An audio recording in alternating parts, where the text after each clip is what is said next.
You're tuned in, and today we're doing a deep dive into some really interesting strategic moves by Infosys. Yeah, that's right. We've got their latest press releases, some snippets from their financials too. hmm And our goal here is, to get past the official language and really figure out what these moves mean. Exactly. What's the real story? It looks pretty clear they're placing some specific bets on future growth areas. I think so.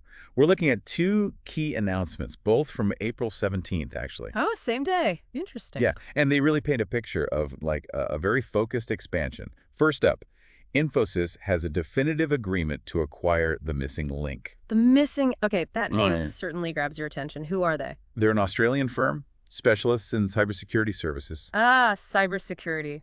Always relevant. and award-winning, apparently. So Mhm. they have a solid reputation down under. They have a pretty wide range of cyber solutions. Okay, so Infosys, this global giant. Why pick up an Australian cybersecurity specialist? What's the strategy there? Well, there are a few layers to it, I think. First, it's a straightforward boost to their own cybersecurity offerings. That's kind of table stakes these days, right? Absolutely. Can't have enough expertise. Second, it gives them a much stronger foothold in Australia, clearly a market they're targeting. Okay. And third, it just underlines their commitment to clients on their, digital transformation paths. Security is non-negotiable there. Makes total sense. So let's break down those capabilities. What does the missing link actually do? What do they bring? They talk about having a full stack of cyber solutions. So it's comprehensive. Full stack. Mean It means they cover a lot of ground. They've got crucially highly skilled people, red teams and blue teams. the offense and defense in cyber. Exactly. Red teams simulate attacks, find the holes. Blue teams defend and respond. Having both is pretty important for a holistic view. Right. They also run a sophisticated Global Security Operations Center, a GSOC, Okay, a command center for security. pretty much. And beyond that, they offer strategic advice, the offensive and defensive services we mentioned, tactical support if something goes wrong. Got it. They do risk assessments, compliance checks, managed services where they basically run security for a client. Okay, wow. They work with leading tech vendors, and they've built some of their own proprietary tools and accelerators. So really end to end. Yeah, the goal is protecting networks, securing assets, and training staff too. Okay. The press release must have had some quotes. Anything stand out from the Infosys side? Yeah, Satish HC, he's EVP and Chief Delivery Officer at Infosys. He talked about bringing differentiated value with specialized cybersecurity. Differentiated value. And he specifically linked it to Infosys Cobalt, their cloud platform. So integrating this new security expertise directly into their cloud offering. That seems to be the plan. Makes the Cobalt more attractive, more secure right out of the box. That's a big deal for companies moving to the cloud. Definitely a strong selling point. Yeah. What about the view from the missing link? What did their CEO say? Their founder and CEO, Alex Gamboto, sounded quite positive. He mentioned being excited to join Infosys and leveraging, Infosys' scale, their expertise, platforms, global reach. So see it as a way to grow faster and reach more clients. Seems like it. Amplify their impact, essentially. Makes sense for both sides then. What's the timeline? When does this deal likely close? They're aiming for the first quarter of Infosys' fiscal year 2026. Which is? The quarter ending June 30th, 2025. So relatively soon, but, subject to the usual conditions of regulatory approvals and all that. Standard procedure. And interestingly, the investment bank, TH Global Capital, advised the missing link on this. Good to know. And just a quick refresher on Infosys for anyone who might need it. They're huge, right? Oh, absolutely massive. Global leader in digital services, consulting, over 300,000 employees, presence in, over 56 countries? Wow. Yeah, 4 decades of experience managing big, complex systems for global companies. Very focused now on cloud and AI-driven transformation. Okay, clear picture on the cybersecurity front. Now, that second announcement from the same day, Mitsubishi Heavy Industries. Yes, Mitsubishi Heavy Industries, or MHI, is investing in HIPUS. HIPUS, that's the Infosys-led joint venture in Japan, right? Correct. Infosys holds a majority stake there. MHI, now that's a name everyone knows. Huge industrial conglomerate. Indeed, one of the world's biggest. Their business spans energy, infrastructure, industrial machinery, aerospace, defense. I mean, it's vast. And they have ties to other big names like Hitachi, Panasonic, Persona. Right. Those are established corporations within that wider MHI group structure. So what's HIPUS all about? Why did Infosys set up this JV back in 2019? The main goal was, and is, to improve procurement processes for Japanese companies. Procurement, like buying stuff. Essentially, yes, but on a massive corporate scale, driving high-quality, end-to-end procurement. They're in sourcing expertise, category management, and critically, they use next-gen digital platforms to make it all more efficient. And MHI, they weren't new to HIPUS, were they? No, and that's a really important point. MHI was already a customer, a long-standing one, apparently. Ah, so they liked what they saw as a customer, and now they're investing. Exactly. It suggests the relationship was working well. How much are they investing? They've acquired a 2% stake in HIPUS. Okay, a 2% stake. And they bought that from Infosys.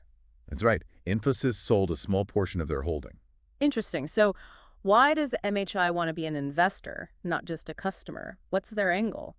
They mentioned a couple of things. One, exploring new business opportunities in the region, maybe using HIPUS's network or insights. Okay. And two, to really embed HIPUS's capabilities more deeply to upgrade their own procurement using a more data-driven approach. Using data and analytics for better purchasing decisions, basically. Precisely.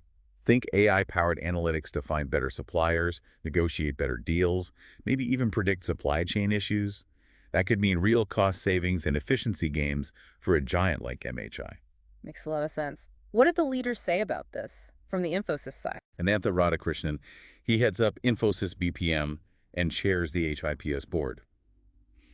He framed it as reinforcing Infosys's commitment to Japan, building trusted partnerships, and speeding up digital process transformation there.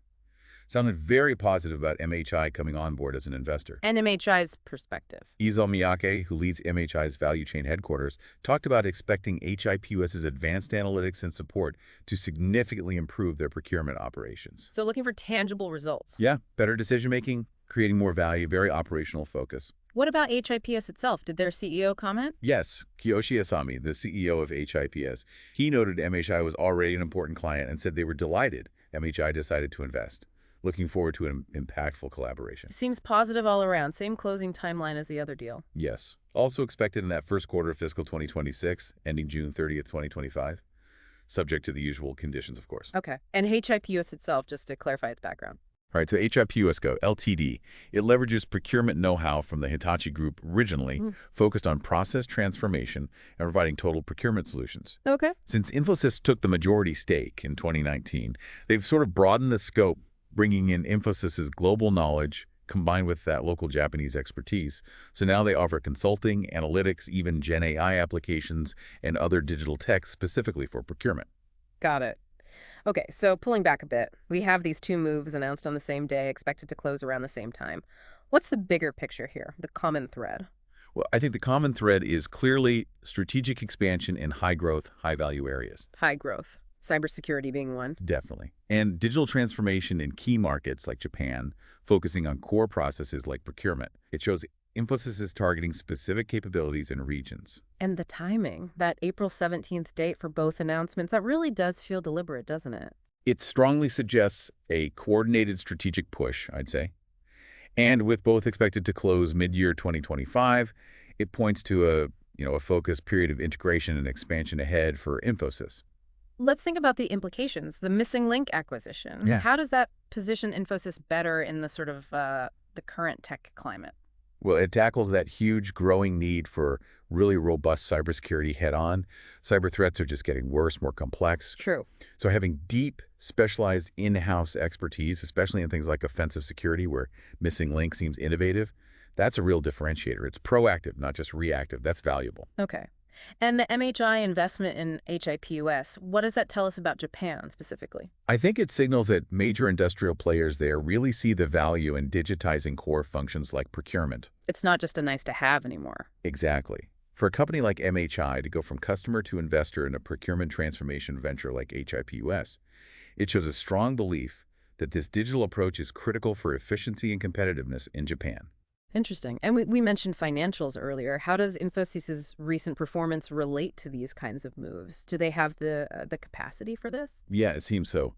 Their Q4 results for fiscal 25, that's the quarter ending March 31st, 2025, they showed decent growth. Decent growth. Yeah, year-over-year revenue was up 3.6% in US dollars, hitting about $4.7 billion. There was a slight dip compared to the previous quarter, about 4.2%, but the annual trend is positive. Okay. And in Indian rupees, the year-over-year growth was stronger, 7.9%, reaching almost 41,000 crore.